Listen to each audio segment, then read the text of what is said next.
Mas recebereis poder ao descer sobre vós quem?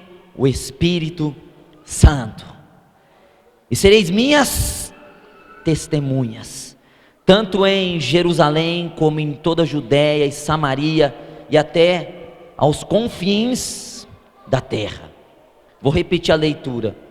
Mas recebereis poder ao descer sobre vós o Espírito Santo, e sereis minhas testemunhas, tanto em Jerusalém como em toda a Judéia e Samaria e até os confins da terra. Amém? Veja, meus irmãos, que esse livro para nós é a nossa constituição, é a nossa maneira de nos posicionarmos, é a nossa maneira de sermos dirigidos. Nós temos que ser dirigidos por esse livro, nós temos que nos posicionar nesse livro. Se esse livro for contra o homossexualismo, você não tem a sua opinião, você tem que ter a opinião desse livro. Se esse livro for contra alguma coisa, você tem que ter a opinião desse livro. Não é a nossa opinião. Nós não podemos entrar em debates e falar assim, eu penso, a minha opinião. Não é a sua opinião, é a opinião de Deus. Você tem que se responsabilizar pelas suas opiniões. No que tange a sua vida, alguma coisa da tua vida, do teu dia a dia. Mas nos assuntos que Deus deixou claro, a sua vontade não é a nossa opinião, é a opinião dele, de Deus.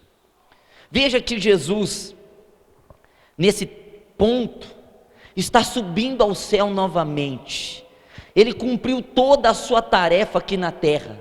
Ele veio para morrer na cruz e morreu, e ao terceiro dia ressuscitou. Mas ficou 40 dias depois da sua ressurreição andando aqui na terra, e no último dia de estar aqui na terra, Cristo pronunciou suas últimas palavras. Nós sempre deixamos as coisas mais importantes por último, e Cristo fez questão de deixar as coisas mais importantes na sua despedida, por último. Indo ao céu, subindo novamente ao Pai, Ele pronunciou essas palavras: recebereis poder ao descer sobre vós, quem? O Espírito Santo. Ele estava falando para os discípulos, 500 discípulos, 500 pessoas viram ele subindo ao Pai novamente, sendo envolto numa nuvem. Ele estava falando com aqueles que tinham seguido ele. Ele tinha falado com aqueles que durante esses 3 anos e meio foram conquistados pela palavra que saía da boca dele e se tornaram discípulos. Ele estava falando com os 12, com Pedro, com Tiago, com João, com Bartolomeu, com Felipe. Ele estava falando com esses homens que o seguiram, com André, com Mateus, com homens que tinham deixado tudo para segui-lo. Quando Cristo começa o seu ministério, ele é batizado com o Espírito Santo no Rio Jordão, e ele procura discípulos. O próprio Cristo, sendo filho de Deus, sabia que não podia fazer nada sozinho. Então Cristo, sabendo da lei do grupo, da unidade, ele procurou homens para que se associasse à sua missão, à sua tarefa. E Cristo orou uma noite inteira para escolher 12. Ele orou 12 horas para escolher 12 homens, 1 hora para cada apóstolo ou para cada discípulo. Pensa num homem que fica 12 horas orando para saber quais homens ele deveria escolher para uma tarefa que tinha sido dada a ele: pregar uma nova ideia, um novo tempo e morrer na cruz. Ele demora 12 horas orando por 12 homens, e vem 12 nomes para ele, vem 12 nomes que o Espírito Santo dá para ele. 12 horas. E você pode pensar que Deus colocou no coração de Jesus os melhores, mas Deus não colocou no coração de Jesus os melhores, colocou no coração de Cristo os piores, os menores homens, os homens mais defeituosos daquele tempo. Quando nós lemos a Bíblia e nós vemos os apóstolos, nós achamos que os apóstolos eram deuses disfarçados de homens, mas os apóstolos eram tão pecadores quanto eu e você, tão pecadores. Pensa em Judas, que era um intelectual, um cara inteligente, mas que era um ladrão, que roubava o próprio Jesus. Pensa em Pedro, que era um pescador, que tinha um barco naquele tempo, e ter um barco naquele tempo era ser muita coisa, que era sócio de João, que era sócio de Tiago. Eles tinham uma empresa de pescaria, eles pescavam e vendiam depois. Eles eram empresários, Pedro, Tiago, João,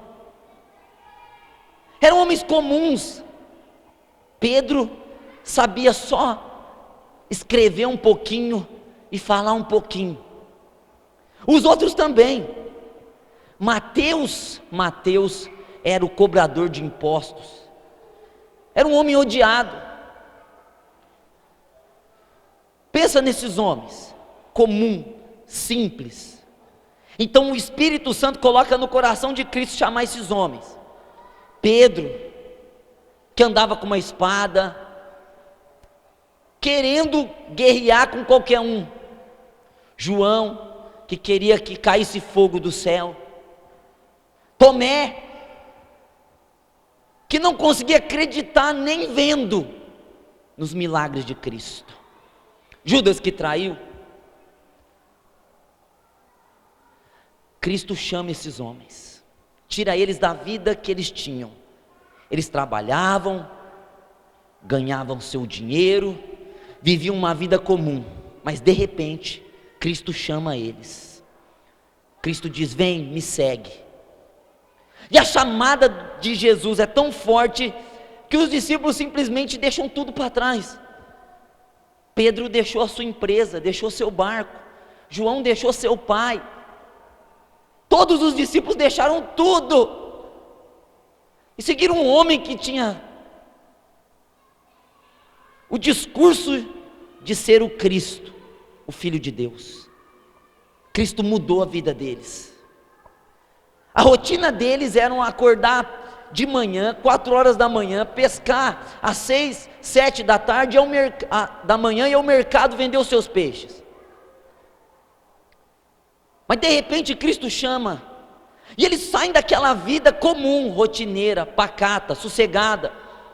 As lutas que eles tinham eram o seguinte: as lutas comuns da vida. Talvez faltava o dinheiro algum dia, e eles tinham que fazer uma hora extra, tinham que esperar para pagar no outro dia. Talvez tinha uma discussão dentro de casa, sei lá, algum problema com a vizinhança, com o vizinho folgado. Mas agora Cristo chama eles e tira eles dessa vida comum, dessa vida desses problemas diários, cotidianos, e eles começam a andar com Cristo. E são 3 anos e meio sendo ministrados por Jesus Cristo. São 3 anos e meio vendo milagres, ouvindo palavras miraculosas, vendo manifestação de dons a todo momento, revelações, profecias, ensinos todas as manhãs, ensinos futuros que ia acontecer no fim dos tempos. O próprio Cristo ministrou para eles. E de repente aqueles discípulos que eram pessoas comuns, cheios de defeitos, continuaram com seus defeitos, mas agora eles estavam fazendo a obra de Deus. Eles estavam expulsando os demônios, eles estavam curando os enfermos, eles estavam falando no nome de Jesus, eles estavam representando seu mestre. Eles eram discípulos, e discípulo para judeu tem uma conotação muito forte, é aquele que segue piamente as pegadas do seu mestre. Eles queriam ser igualzinho o mestre. Se o mestre fazia um milagre, eles queriam fazer um milagre. Se o mestre falasse de amor, eles queriam falar de amor. Só que eles tinham um problema, eles ainda eram pecadores e defeituosos. Foram mudados a vida dele, mas eles continuaram com suas fraquezas. A única coisa que mudou é que agora eles tinham um valor, agora eles tinham uma meta na vida deles, eles tinham uma missão.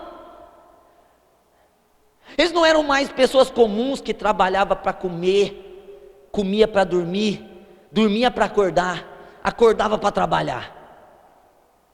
Tinha um sentido agora a vida deles. Não era mais o sentido de trabalhar, se esforçar para colocar comida dentro de casa, para pagar suas contas, para resolver os problemas. Agora eles tinham outro estímulo de vida. Agora eles seguiam a Cristo, ao Filho de Deus. A vida deles mudou. Mas mesmo a vida deles mudando drasticamente, Cristo preparou eles 3 anos e meio, mas faltava algo para eles. Faltava poder. Diga aí para o seu irmão: quando falta poder, falta tudo. Jesus não deixava nem os discípulos jejuar. Jesus dizia: eu estou com vocês, vocês não precisam jejuar, mas quando eu for tirado, vocês têm que jejuar. Jesus defendia os discípulos, protegia os discípulos, orava pelos discípulos, cuidava, guardava. Era um irmão, era um pai, era um amigo. Cristo era tudo para os discípulos. Os discípulos se sentiam protegidos, abrigados nos braços de Jesus. Os discípulos tinham uma conversa particular escondida, e quando eles chegavam perto de Jesus, Jesus dizia: vocês falaram isso, isso, isso nas minhas costas. Ele cuidava, protegia, exortava, disciplinava, doutrinava cada discípulo seu. Então quando Jesus morreu, os discípulos ficaram apavorados, porque eles perceberam que durante 3 anos e meio, andando com o próprio Jesus, o Filho de Deus, eles continuavam da mesma forma. Eles não tinham mudado, eles não tinham se transformado interiormente. Então quando Jesus disse assim: eu vou para a cruz, e eu vou morrer, Pedro disse: se o Senhor fizer isso, eu vou com o Senhor. Mas Jesus replica: Pedro, você vai me negar 3 vezes. E Pedro nega Cristo 3 vezes, uma para cada ano que ele andou com Cristo. 3 vezes, e na última vez Pedro diz: eu não conheço esse homem, eu nunca ouvi falar dele, me deixem. Pedro era covarde, Pedro era medroso, tinha medo de morrer. Mas 3 anos e meio com Cristo, ele não perdeu o medo. Não perdeu o medo. 3 anos e meio com Cristo, ele não perdeu a covardia. Não, ele não perdeu a covardia. Meu Deus, os outros discípulos, quando viram Cristo sendo preso no Getsemane, os discípulos correram, espalharam, fugiram, ficaram nas cavernas, escondidos, com medo dos soldados romanos, com medo dos sacerdotes. Eles tinham medo, estavam medrosos, apavorados. Quando Cristo ressuscitou, Tomé disse: eu não consigo crer. Mas os outros discípulos, nenhum conseguiu acreditar, nenhum conseguiu crer que Cristo ressuscitaria. E olha que Jesus havia dito 16 vezes que ele ia ressuscitar, e não bastou 16 vezes, eles não conseguiram crer, porque eles precisavam de poder. Eles precisavam de poder. Então agora Cristo, quando vai ao céu, vai deixar seus discípulos aqui, Jesus sabe que não adiantou nada ele ficar 3 anos e meio falando, estudo, ensino, prova, matéria, nada, não adiantou nada, eles saberem o que Cristo ensinou, não ia adiantar.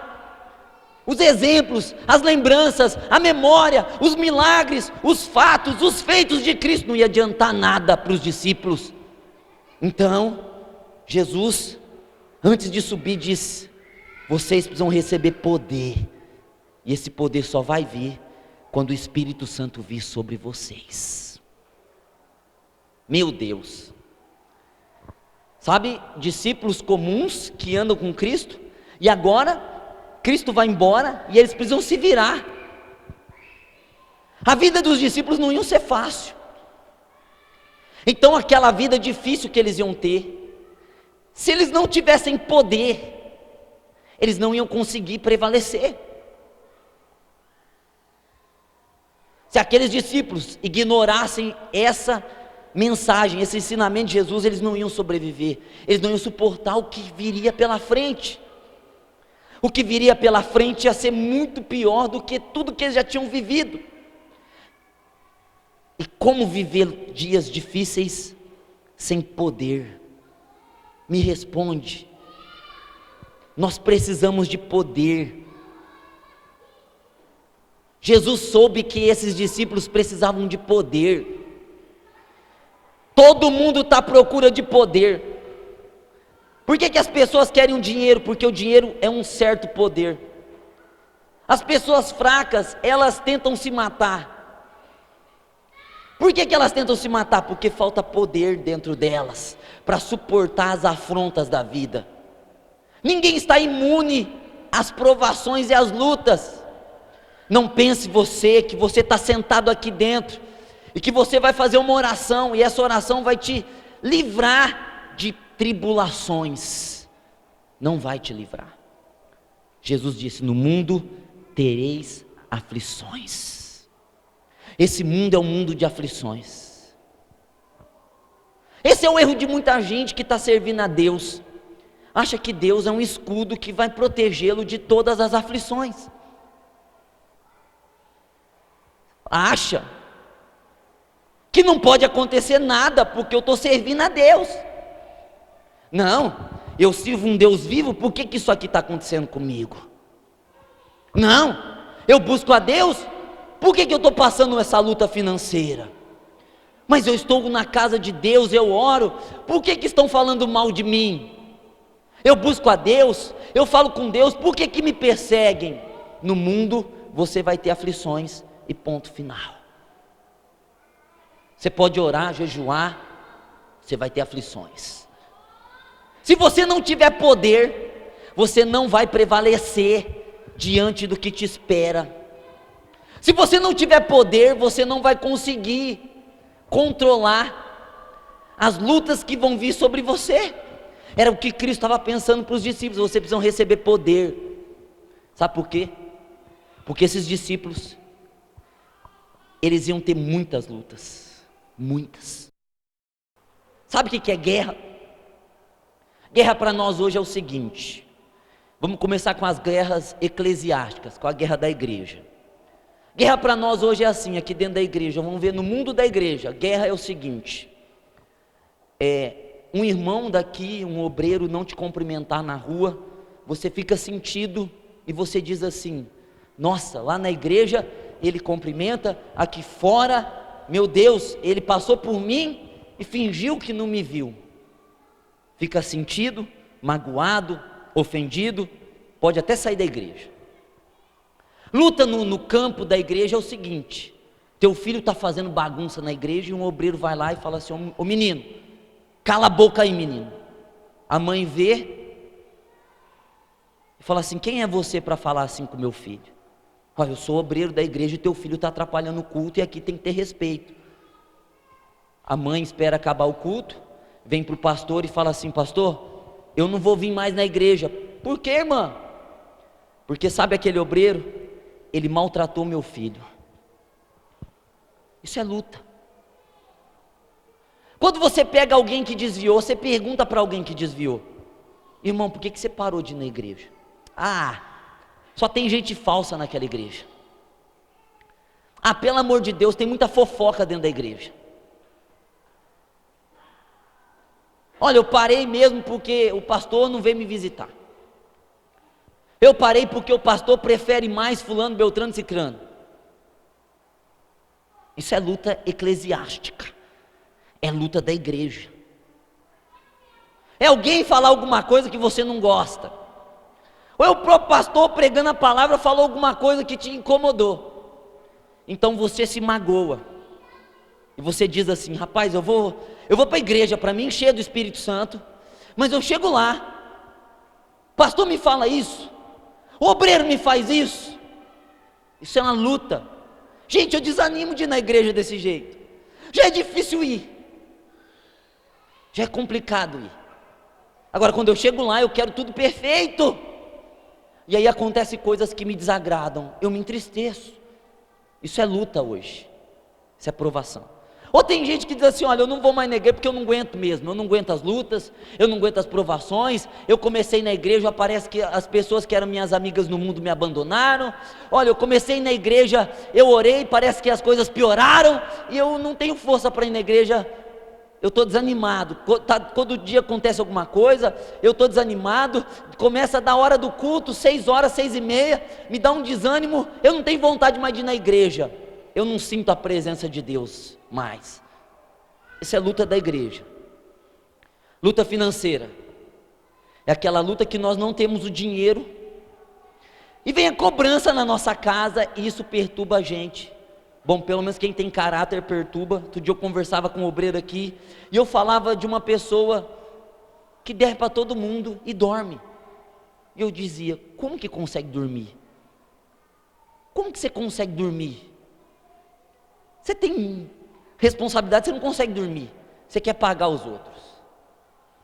Isso às vezes machuca tanta gente, que você começa a enfraquecer até na fé.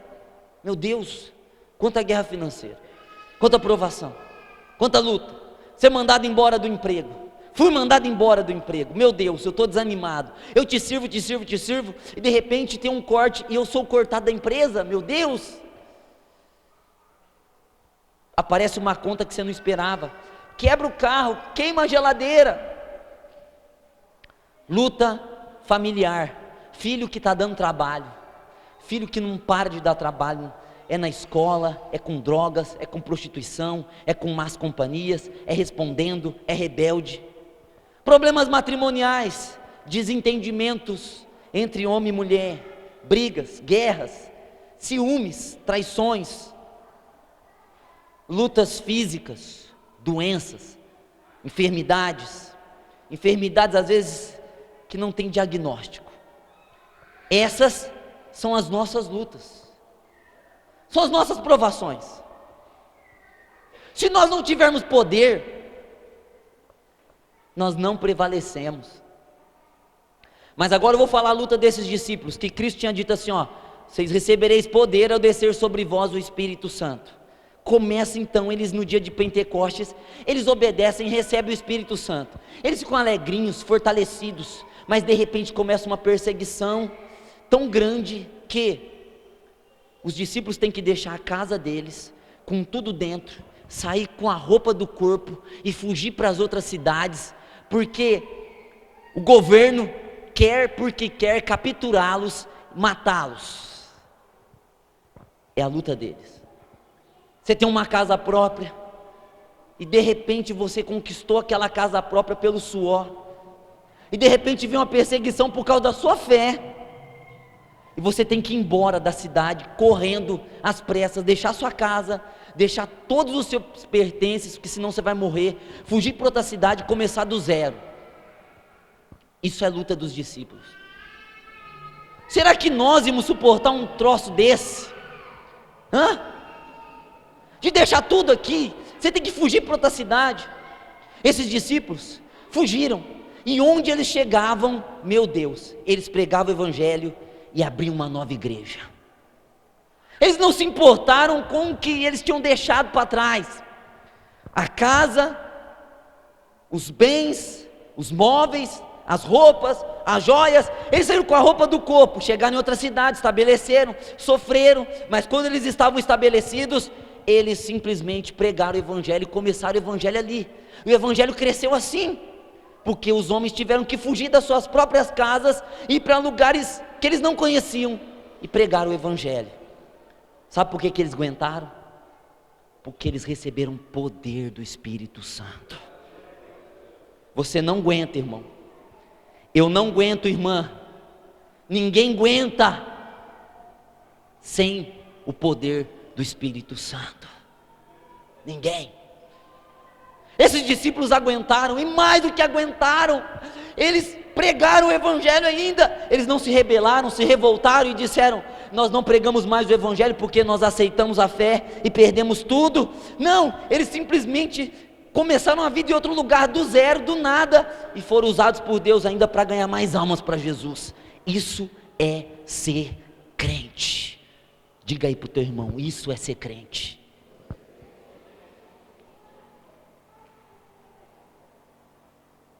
Então continuou a perseguição, e eles são presos. Gente, você perder a liberdade. Pensou, eu estou pregando aqui, de repente entra policiais aqui, me prende, eu perco a minha liberdade por aquilo que eu estou falando, e eu apanho na prisão por causa disso. E quando eu saio da prisão, eu saio dando risada, feliz, porque eu me senti digno de apanhar pelo nome do Senhor.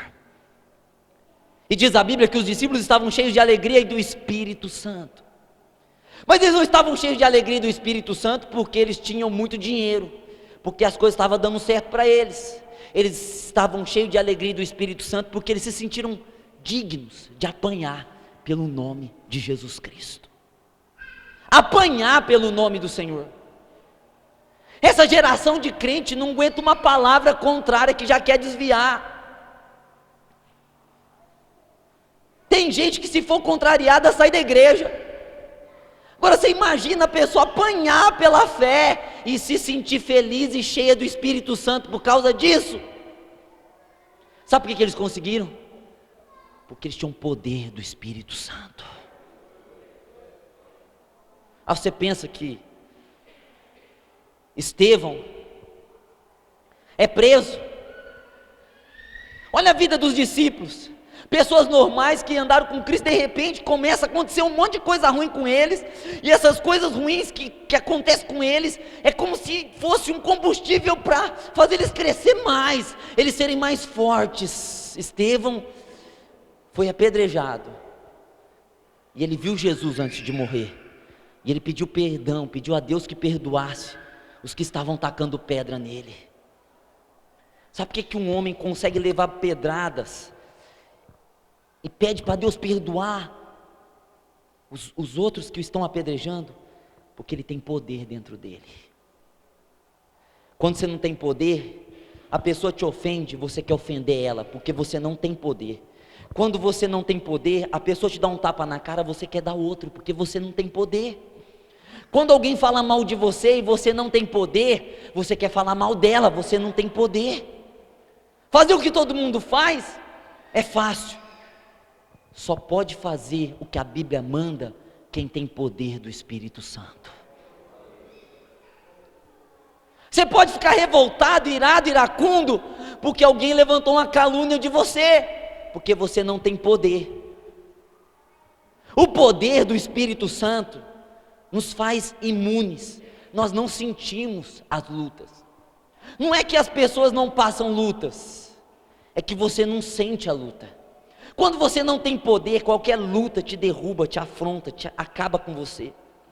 Qualquer palavra te deixa para baixo, qualquer conversinha te entristece, qualquer não que você recebe, você fica cabisbaixo, qualquer porta que se fecha, você fica como se fosse a última coisa da terra, porque está faltando poder do Espírito Santo. Era isso que Jesus estava dizendo: vocês vão receber poder, porque as coisas que vão acontecer com vocês, só quem tem poder para suportar. Os discípulos não sentiam, Eles não sentiam pedradas, eles não sentiam chicotadas, eles não sentiam varadas, eles não sentiam calúnias, eles não sentiam difamação, eles não sentiam perca, abandono, desprezo, eles não sentiam nada. Sabe por que eles não sentiam? Não era porque eles eram fortes em si mesmos, é porque eles tinham deixado de ser fracos, eles tinham recebido poder ao descer sobre eles o Espírito Santo. Você está entendendo? Que quando falta o poder, falta as formas de vencer, porque você não vai impedir. Você pode ser a pessoa mais risonha dessa terra, você pode cumprimentar todo mundo, beijar no rosto todo mundo, tentar ajudar todo mundo, gente vai odiar você, gente não vai gostar de você, gente vai falar mal de você, não adianta, não adianta. Se você não é revestido de poder, você quer pagar na mesma moeda, você quer vingança, você fica com aquilo no peito, você carrega a dor, você carrega a mágoa, você carrega a fraqueza, a angústia, o rancor com você, você não tem poder. Pedro, quando não tinha poder, ele tentou ir com Cristo até a morte, mas ele negou a Cristo 3 vezes. Mas quando a gente vê a história de Pedro depois, que apanhou, meu Deus, que passou de tudo por Cristo depois, e não negou nunca mais a Cristo. E nós vemos que nesse tempo Roma governava o mundo, e Nero queria fazer um castelo para ele. Nero queria construir o maior castelo que já existiu, só que tinha muitas casas no terreno que ele queria construir. Então ele simplesmente incendiou a cidade de Roma, para que todas aquelas casas fossem destruídas, para que ele pudesse fazer o seu castelo ali, por vaidade. Muita gente morreu, a cidade estava em chamas, Nero estava no monte cantando, feliz. E quando acabou o incêndio, vieram perguntar para Nero: o que nós vamos fazer? E Nero disse: eu sei quem fez isso, foram os cristãos que fizeram isso. Os cristãos colocaram fogo em Roma, vamos perseguir os cristãos, matar todos os líderes do cristianismo. E quem estava em Roma nesse tempo, no ano de 67, 68? Quem estava em Roma? Pedro, Paulo. Pedro foi o primeiro a ser pego, porque Pedro, ele era um discípulo que andou com Cristo, que negou a Cristo, ele contava a história. Então, prendem a Pedro, e vão crucificar Pedro. E quando vão crucificar Pedro, Pedro diz: eu quero morrer, mas não como meu mestre, eu não sou digno de morrer crucificado como ele, eu quero ser crucificado de ponta cabeça. E Pedro foi crucificado de ponta cabeça, morreu assim, glorificando a Deus. Pensou no meio da morte, você pedir a tua morte, você não se sentir digno de morrer como teu mestre? Isso é poder, irmão. Você bate em todo mundo, você não deixa ninguém passar por cima de você. Se alguém falar mal de você, vai se ter com você, porque ai de quem falar mal de você, porque comigo não, comigo ninguém pode, por cima de mim só avião. Você é um fraco, você é uma fraca. Isso é poder. Isso é poder. Sabe Paulo? Paulo foi o segundo. 67 pegaram Pedro, e Paulo foi em 68, e prenderam Paulo, e decapitaram Paulo. E diz a tradição que Paulo disse lá, o versículo que todos nós conhecemos: antes da espada passar pelo seu pescoço, combati o bom combate, acabei a carreira, guardei a fé. Isso é poder. Sem o Espírito Santo nós somos fracos. Você pode achar que você é forte, que você vence discussões, que você vence debates, que com você ninguém pode, que você é o melhor, que você sai por cima de tudo, que você é inteligente. Você não é nada sem o Espírito Santo. Eu que estou aqui, não sou nada sem o Espírito Santo. Ninguém é nada sem o Espírito Santo. Era isso que Cristo estava querendo dizer para os discípulos: vocês vão receber poder ao descer sobre vós o Espírito Santo.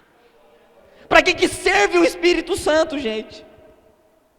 Para a gente ter poder, para não ser qualquer pensamento que te derrube, para não ser qualquer sentimento que te abale, para não ser qualquer circunstância, situação que te desvie, que tire a sua fé. Irmão, eu penso, se Paulo descesse hoje e viesse aqui pregar, e ele pregava o evangelho.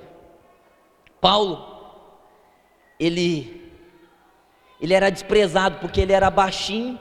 Paulo não era um homem bonito, ele era baixinho, careca, narigudo, sobrancelhas grudadas, pernas tortas.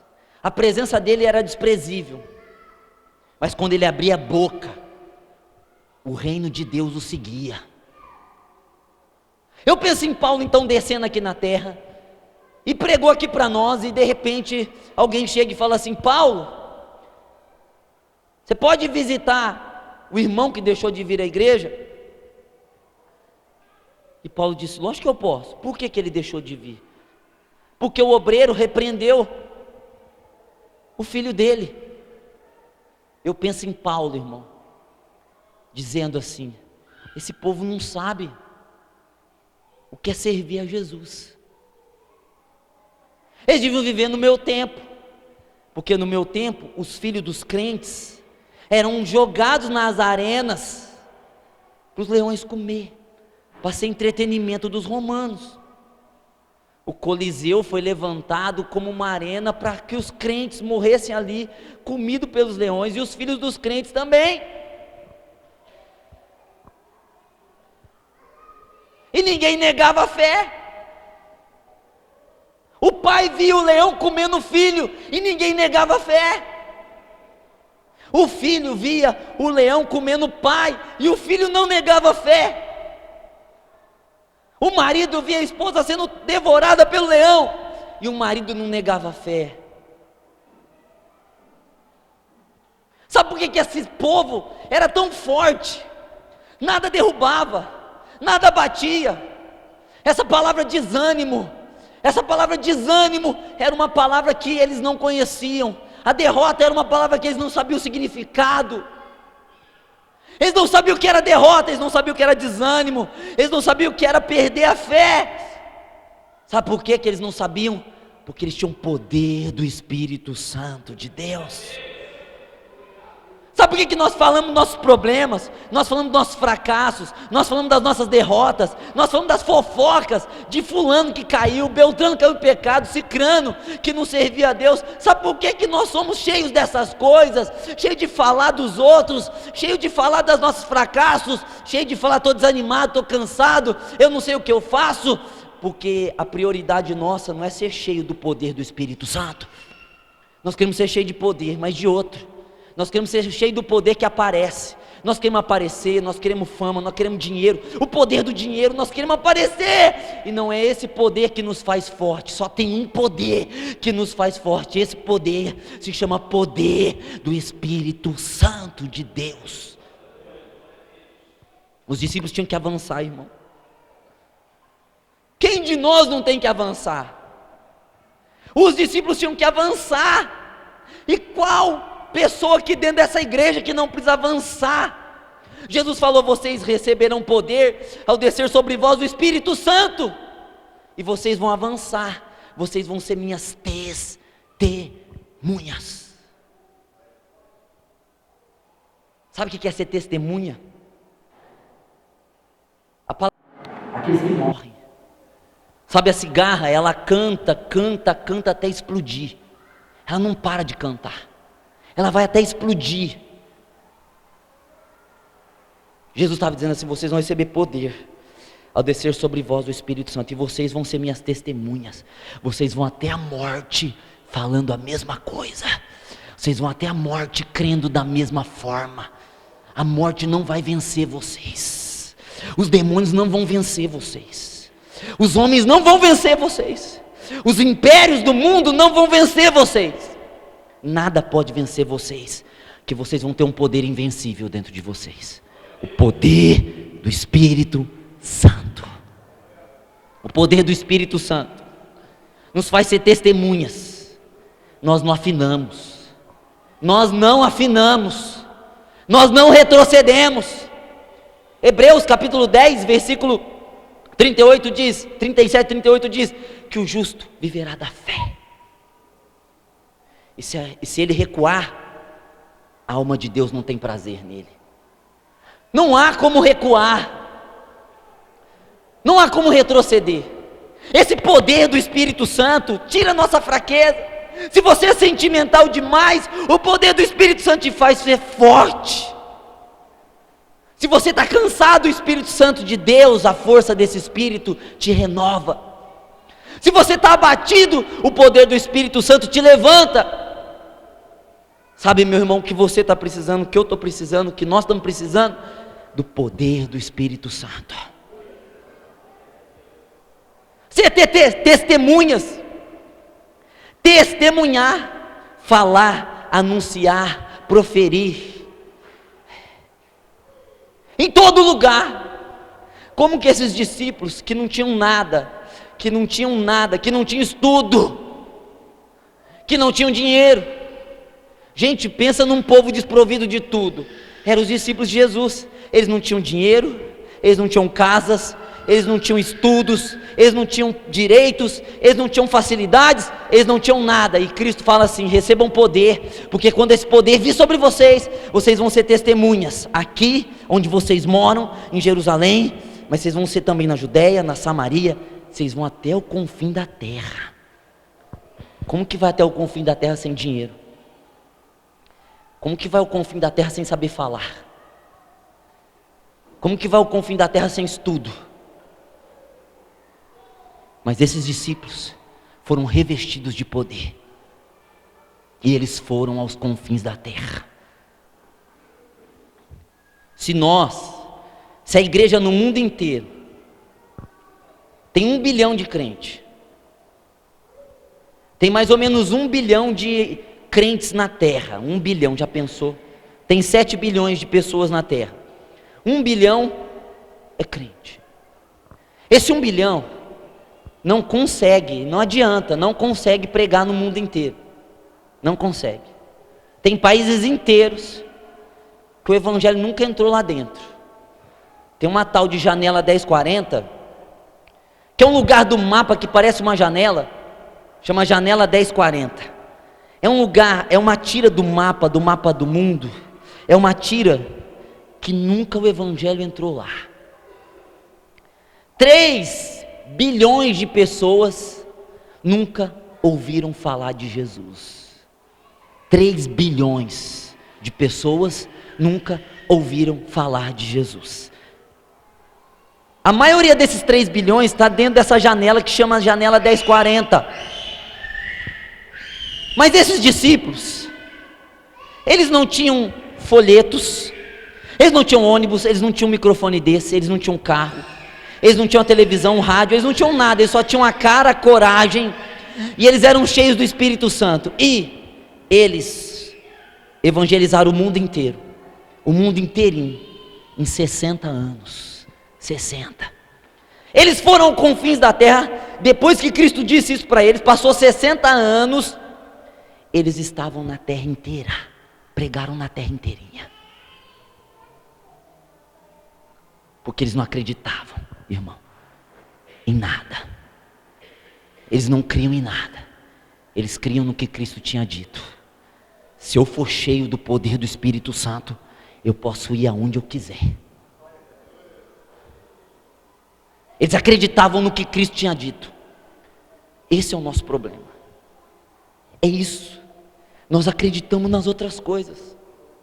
Nós acreditamos que tem a crise, nós acreditamos que o economista falou, nós acreditamos no que a nossa mãe diz para nós, nós acreditamos nas limitações que nós mesmos criamos para nós mesmos, nós mesmos criamos, sentamos, e tem hora que nós criamos as nossas próprias limitações, e a gente acredita nelas. Mas esses discípulos, eles acreditaram que se eles tivessem o Espírito Santo, eles iam ir onde Cristo tinha dito que eles poderiam ir, até os confins da terra. Homens que eram pobres e letrados, indoutos, que não tinham nome, passaram a ser o tesouro da metade do mundo. Tem nome de rua de Pedro, tem nome de cidade de São Paulo, tem nome de mercado. Os apóstolos hoje são ícones, são famosos. Os apóstolos hoje, se tivesse direito de imagem, direito de nome, tivesse patentear a marca, não ia ter ninguém mais rico, bilionário do que os apóstolos. Mas quando você olha para eles e vê o segredo deles, não tem segredo. Qual faculdade que Pedro estudou? Qual? No Objetivo? Na FAER? Na Unesp? Não. Ele não estudou em nenhuma faculdade. Ele foi cheio do poder do Espírito Santo. Você fica pensando no sucesso deles. Quem patrocinou? Qual milionário? Foi a Coca-Cola que patrocinou Paulo para que ele pudesse dar 3 voltas ao mundo? Foi para que eles pudessem escrever 13 cartas em papiro, que era muito caro, que só os ricos tinham acesso? Quem que patrocinou ele? Foi a Coca-Cola? Não, foi o Espírito Santo que patrocinou Paulo. Isso. A gente fica crendo nas coisas, nas pessoas, no dinheiro. Mas nós não devemos crer nas coisas, nas pessoas, nos dinheiros. Nós temos que crer no poder do Espírito Santo de Deus. Você pode ser um mané, no sentido coloquial, no sentido que os outros dizem, você é um mané, você é uma Maria. Muito bom, porque um mané cheio do Espírito Santo é maior do que um doutor. É maior. Porque alguém que tem o poder do Espírito Santo se torna uma bomba, uma dinamite para Deus. A palavra poder aqui é dunamis, a palavra que se deriva dinamite, poder de explosão.